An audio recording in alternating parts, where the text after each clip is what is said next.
Are you telling me that the brilliance that is Ric Flair, whoa, can't do it, the voice still won't let me, blimey. Anyway, the brilliance that is Ric Flair is another transitional champion. He was when he won the title at that brilliant WWF Royal Rumble in 1992.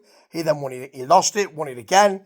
Now he's lost it again on the 31st of October 1992. That's not when he lost it, but that's when this WWF Superstars is. Now, I don't know whether or not, because as I say, it was a big deal. I remember it when he bought not only himself, but the big gold belt to WWF. Did they think, I'll show him, he's the face of WCW, is he? I'll show him, I'll give him the belt, then take it cruelly away from him. I think they've buried people a lot more than that in the past. So he's been given top line status, but I don't know. Bret Hart's won it now, so he is the new face, isn't he? And they will run with that because they want smaller wrestlers and all of that. Although they've got some big guys here. We start with McMahon and Perfect, and it's usually those two on Superstars, isn't it? Handing over to Gorilla Monsoon and Bobby Heenan. Clearly they're in another facility and there's a match going on. It's not as if they're running the match down from Saturday Night's Main Event or anything. It's a Superstars match, but it's not in the same building, I don't think. Or is it in the same building, but they're just being told they can commentate on it. Either way, it simply doesn't work. What also is very interesting, but doesn't quite work, is that Jimmy Hart split from the Nasty Boys. He sold them down the river, apparently. They're up for a face turn, aren't they? And in they come to beat up Money Inc., who are trying to arrest the titles from the natural disasters. Typhoon and earthquake. And then offers cash, of course, to try and resolve the situation with the Nasties. They take the cash and then proceed to beat them up. Crowd are really into this. The double clothesline and a Nasty Boys double shoulder block. The natural disasters then get in, that's right. They give us the double shoulder block because they decided that, yes, we'll carry on with this after the Nasty Boys have softened them up. It doesn't quite work this way because although they got the double shoulder block and avalanche and that odd thing where Typhoon stands in front of their opponent and then Earthquake jumps on his back or, gives him an avalanche in the corner. I don't see how that works because Typhoon seems completely unaffected by it, but it's supposed to be a very strong move. It's weird. Anyway, IRS gets the trip from outside and Typhoon is then smacked by Ted. There are some IRS shots and Ted chops and IRS elbow drops. They're going for it.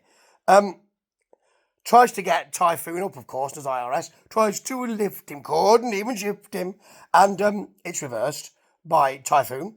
There's an Earthquake power slam. He does that very well because he always looks like he's just cradling a baby in his arms and then power slams him. It's weird. The head shrinkers are there now. It's very overbooked, this. Very overbooked. And in the distraction, Earthquake is thrown over the top and he doesn't half smack his big face on the guardrail. He really does. And then, of course, he's trying to keep the cobwebs out. But IRS gets on Earthquake's back for a sleeper. Ted then says, I'll have a go. Gets on his back for a sleeper. Earthquake fights it.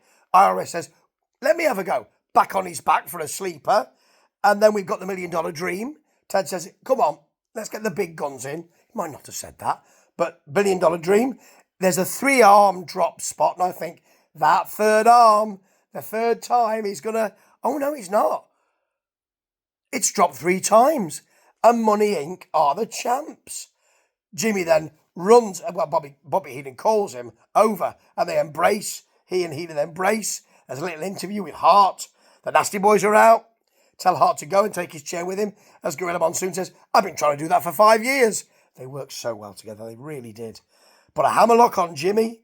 They then shout at Jimmy Hart. They don't do any damage to him. They just basically shout in his face. And I suppose he probably got a sputum bath. But apart from that, he wasn't really hurt very much. I don't know. Anyway, I think this is one of the first times we've seen Yokozuna. They don't half talk over most of his match. That's McMahon and Perfect. And they said, oh, by the way, look at the size of this guy. He's facing Bill Jordan.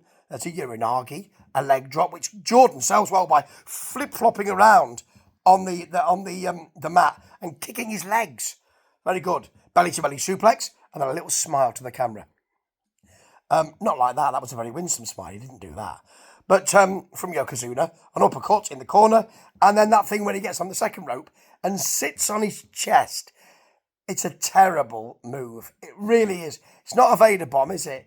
And it's not a natural disaster. It's kind of a Vader disaster, which of course some may say he had when he entered the WWF. Okay, right.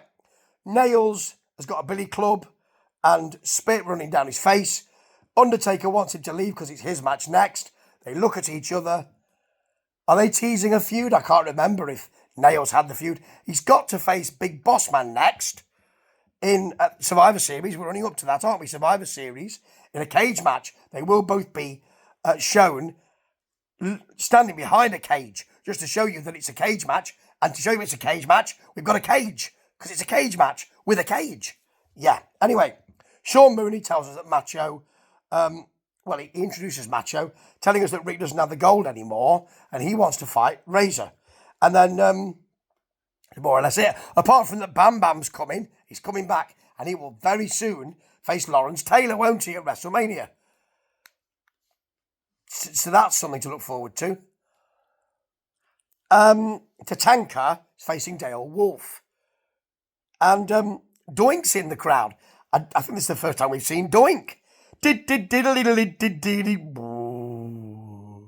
Yeah, he's dancing with the fans. Well, the fans don't really dance with him because they're not quite sure about him. And I understand why. He's a bit odd, isn't he? And it's Doink. Tatanka gets a hip toss and a chop.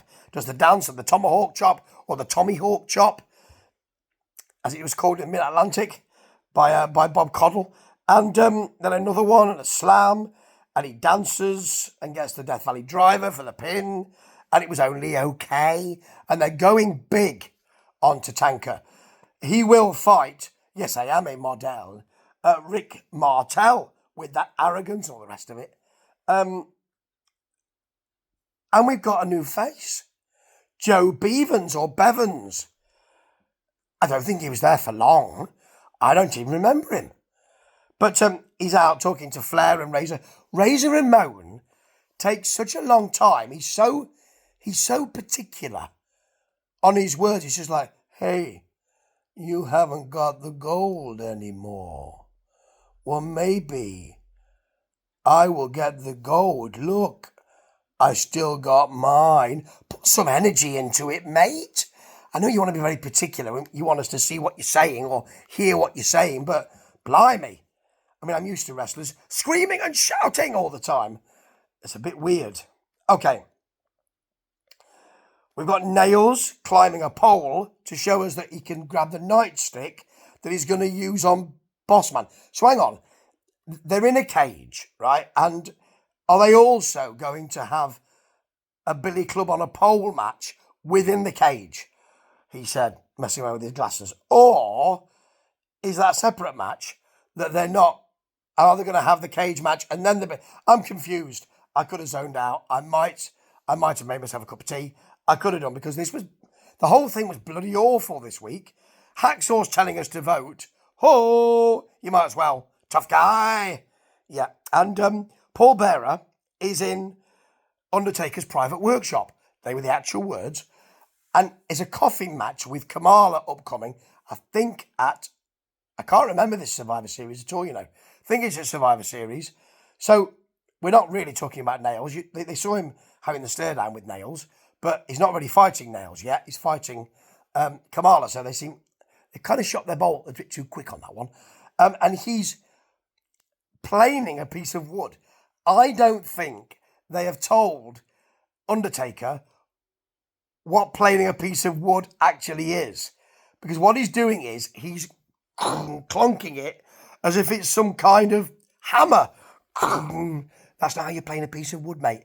You'll make a dent in the wood. Don't bring it down with force onto that piece of wood. Just softly plane it. Softly. Oh, okay, then fair enough. Blimey.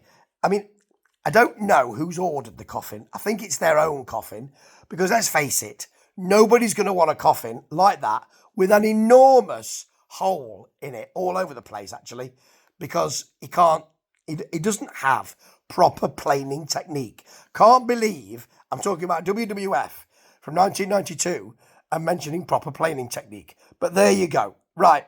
So your main event is Shawn Michaels versus, well, who? Because hopping the guardrail is Marty Jannetty. Remember, he's just kicked him to the curb and Marty Jannetty will have a run, won't he?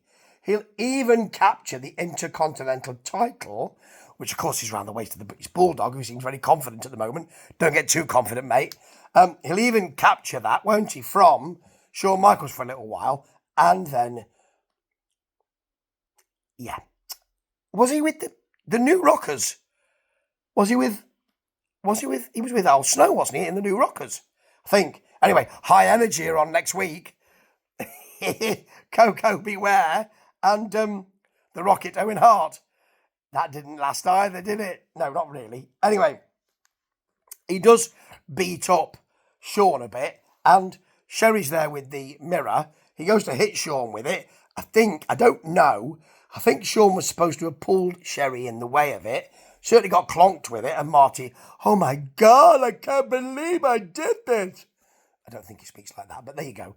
I don't think it was very apparent that Shawn Michaels pulled Sherry into the mirror trajectory, so they can't really mention it. So Mr. Perfect is saying, Jannetty meant to hit her with the mirror, and really, we can't say he didn't because there's no real Shawn Michaels shenanigans. Shawn Michaels shenanigans. She's taken away on a gurney, and she's not in a very good way. She's not acting it that well, actually. I love Sherry's work, but she's not acting it particularly well. But I'll tell you what is happening soon. Max Moon's going to be here. So that's exciting, ain't it? I think, actually, in the near future, we're going to get Adam Bomb as well, aren't we?